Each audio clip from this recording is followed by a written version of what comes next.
Hi hello உலகெங்கிலும் இருக்கிற cine race YouTube channel நேயர்கள் அனைவருக்கும் வணக்கம். நான் உங்கள் தலப்பாக்கட்டி ராஜ்பாபு.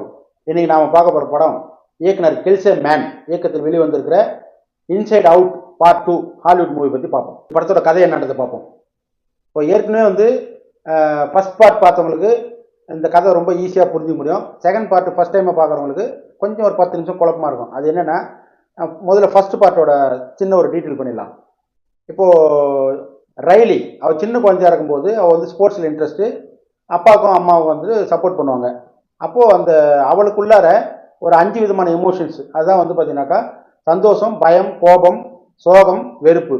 இது joy, fearness, anger, sad and disgusted. இந்த 5 விதமான எமோஷன்ஸ் அவளுக்குள்ளார இருந்து அவளுடைய நல்லது கெட்டது அந்த மாதிரி விஷயங்களெல்லாம் பார்த்துட்டு இருந்தது. இப்போ இந்த செகண்ட் பார்ட்டில் கொஞ்சம் பெரிய பொண்ணாகிறா. பெரிய பொண்ணானோடனே 4 விதமான எமோஷன் ஆட் ஆகுது. அது பார்த்தீங்கன்னா கவலை, பொறாமை, சங்கடம், சலிப்பு. இந்த 4 ஏற்கனவே இருந்த அந்த 5 எமோஷன் டாமினேட் பண்ணி நீங்கள் ஓரம் போங்க நாங்கள் பார்த்துக்கிறோன்ற மாதிரி இவங்க டாமினேட் பண்ணுறாங்க. இப்போது ஸ்போர்ட்ஸில் அவளால் சரியாக கவனத்தை செலுத்த முடியல. கூட இருந்த நண்பர்களையும் சலிப்பாக வெறுப்பாக பகைச்சிக்கிறா. அப்போது அவளுக்கு பயங்கர கன்ஃபியூஸ் ஆகுது.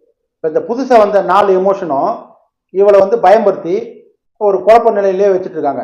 இப்போ ஜாய் என்ன பண்ணுதுன்னா, ஐயோ அவளுடைய சின்ன வயசு மெமரிஸ் எல்லாம் நான் ஹெட் குவார்ட்டர்ஸ் போயிட்டு எல்லாத்தையும் கலெக்ட் பண்ணிட்டு நான் அவகிட்ட கொடுக்குறேன், கொடுத்தா தான் அவள் ஸ்போர்ட்ஸில் ஜெயிக்க முடியும் அப்படின்னு சொல்லிட்டு இப்போ அந்த 5 பேரும் தயார் பண்ணி ஹெட் குவார்ட்டர்ஸுக்கு போகிறாங்க.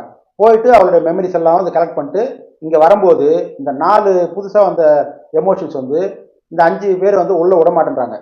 இப்போது இந்த 5 பேரும் அவளுக்கு பழைய சந்தோஷங்களை கொடுத்துட்டு சேர்றாங்களா, அதே மாதிரி இந்த ரைலி இந்த ஸ்போர்ட்ஸில் சக்ஸஸ் பண்ணுறாளான்றது மீதி கதை. படத்தோட பாசிட்டிவ் நேரத்தை பார்த்துருவோம். இன்சைட் அவுட் $200 மில்லியன் எடுக்கப்பட்ட படம். இதுவரையும் வேர்ல்டு வைடு கலெக்ஷனில் $1.1 பில்லியன் கலெக்ட் பண்ணியிருக்கு.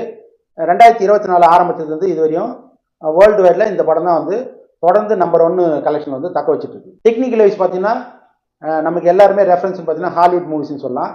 அதே மாதிரி இந்த படத்துலையும் 3D பண்ண படமாக இருக்கட்டும், கேமராமேனோட ஒர்க்காக இருக்கட்டும், டெக்னிக்கல் டீமு எல்லா டீமும் கிராஃபிக்ஸ் டீம்லேருந்து எல்லாமே சூப்பராக பண்ணியிருக்காங்க. இதெல்லாம் பெரிய ப்ளஸ். இந்த படத்தில் புதுசாக வந்திருக்கிற 4 எமோஷன்ஸ் இருக்கு இல்லையா, அந்த எமோஷன்ஸ் அவங்க வடிவமைச்ச விதம் ரொம்ப சூப்பராக இருந்துச்சு சொல்லலாம். அதே மாதிரி இந்த படத்தில் ஓவராலாக நம்ம கற்றுக்க வேண்டியது என்னென்னா, கவலைகள் வரும்போது நம்ம எவ்வளோ டிஸ்டர்ப் ஆகிறோம், அதே சந்தோஷம் இருக்கும்போது நம்ம எவ்வளோ ஹாப்பியாக இருக்கிறோன்றது நமக்கு தெரியும். பட் இருந்தாலும் நம்ம கவலை வரும்போது நம்ம தொடர்ந்து கவலையவே நினச்சிட்டு இருக்கோம். அதெல்லாம் தூக்கி எறிங்க. சந்தோஷம், மகிழ்ச்சி இந்த மாதிரி விஷயம் இருந்தால் தான் நம்ம சந்தோஷமாக இருக்க முடியுன்றது தான் இந்த படம் மீண்டும் ஒரு முறை நம்மளுக்கு ஸ்ட்ராங்காக வலியுறுத்துது. இந்த படம் மிகப்பெரிய வசூல் அடைஞ்சதுக்கு ஒரே காரணம் சில்ட்ரன்ஸ் மூவி. இப்போது உலகம் முழுக்க எல்லா நாட்டிலையுமே படம் பண்ணுறாங்க. ஆக்ஷனில் வருது, எமோஷன் வருது, ஹாரரில் வருது, லவ்வில் வருது, ஃபேமிலி சென்டிமெண்ட்டு, அட்வென்ச்சர் எல்லாமே வந்தாலுமே கூட ஹாலிவுட் மட்டும்தான் உலகத்துலேயே சில்ட்ரன்ஸுக்குன்னு ஒரு தனியாக ஒரு ஸ்பெசிஃபிக்காக ஒரு மரியாதை கொடுத்து அவங்களுக்குன்னு ஒரு படம் பண்ணி டெக்னிக்கலாகவும் சரி, குழந்தைங்களுக்கு உண்டான ஒரு படமாகவும் சரி நம்பி பண்ணுறாங்க. நம்மளும் பார்த்துட்டு சூப்பராக சொல்கிறோம். இதேமாரி விஷயமும் இந்தியாலையும் குழந்தைங்களுக்குன்னு ஒரு படம் பண்ணி தொடர்ந்து இதேமாரி நல்ல படங்களை கொடுத்தாங்கன்னா பார்க்கறதுக்கு நம்மளுக்கு சந்தோஷமாக இருக்கும். படத்தோட மைனஸ் என்னன்றது பார்த்துருவோம். இப்போது ஃபஸ்ட் பார்ட்டு தான் சூப்பராக இருந்துச்சு செகண்ட் பார்ட்டு கம்பேர் பண்ணும்போது. ஏன்னா ஃபஸ்ட் பார்ட்டில் 5 விதமான எமோஷன் தான் காட்டியிருந்தாங்க. அதில் பார்த்திங்கன்னா சேடுன்னு ஒரு விஷயம் வரும். அதை மறக்கடிக்கிறதுக்கு இந்த 4 எப்படி கன்வின்சிங்காக ப்ளே பண்ணுதுங்க, அவருடைய குட் மெமரிஸ் எல்லாம் சேர்க்குதுன்னும் போது ரொம்ப இன்ட்ரெஸ்டிங்காக நல்லா இருந்தது பார்க்கறதுக்கு.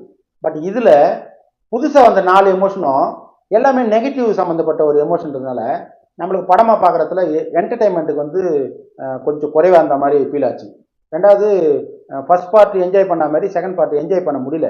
நம்ம எப்போ என்ஜாய் பண்ணுறோன்னா டுவர்ட்ஸ் கிளைமேக்ஸ் போக போக போக போக தான் நமக்குள்ளே எப்போ சந்தோஷம் வருதோ படத்தில் வரும்போது வருது. இந்த படம் பார்க்கலாமா வேண்டாமா அப்படின்னு நினைக்கிறது புரியுது. பொதுவாகவே நம்ம இன்றைக்கி இருக்கிற டென்ஷன் லைஃப்பில் நமக்குள்ளே என்ன நடக்குது அப்படின்றது யாருக்குமே யோசிக்கிறதுக்கு டைம் இல்லை.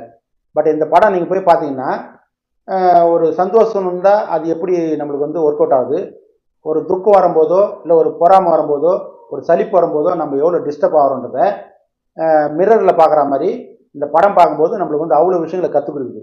அப்போது நம்ம எப்படி சந்தோஷமாக வாழணும்னா எதை கையில் எடுக்கணும், எதை நம்ம வந்து விட்டுடணும் அப்படின்னு புரிஞ்சுக்கணும்னா இந்த படத்தை ஒரு முறை பாருங்கள்.